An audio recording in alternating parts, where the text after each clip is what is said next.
Boris Cash, mais c'est le coureur le plus communicant, le plus emblématique du peloton. C'est Keran Marolen qui est le plus. Et Boris Karen, tu le mets où?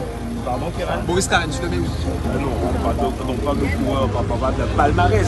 On parle de coureur communicant et emblématique. Mais je pense qu'on est en train de voir un message fort.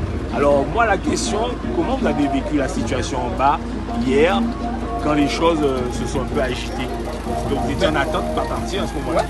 Ben, je l'ai mal vécu. D'ailleurs, je tiens à dire à Boris Karen que l'année prochaine, ça sera mon dernier tour. Donc, l'intérêt de régler tous ces problèmes en amont. Et d'ailleurs, je vais les inviter à la marina, lui et au bal. Ils vont manger ensemble, ils vont parler ensemble et c'est moi qui paye. Ok? Donc, j'espère qu'ils vont bien écouter ce message-là. Et l'année prochaine, je répète encore, ça sera mon dernier tour, ça sera le plus beau.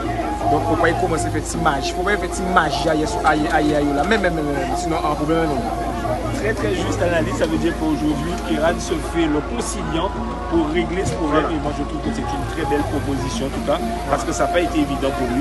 Il était sur le départ du chrono et on sait très bien que quand on court avec le chrono, il nous dit, comme je disais tout à l'heure, la situation de la fringale, mais lui, il a mangé à une heure bien précise pour être vraiment dans les meilleures conditions. Et cette coupe-là n'a pas été à son avantage. Pas du tout, même. En tout cas. Alors ce matin, Keran est prêt quand même. Il a bien mangé. J'ai bien mangé.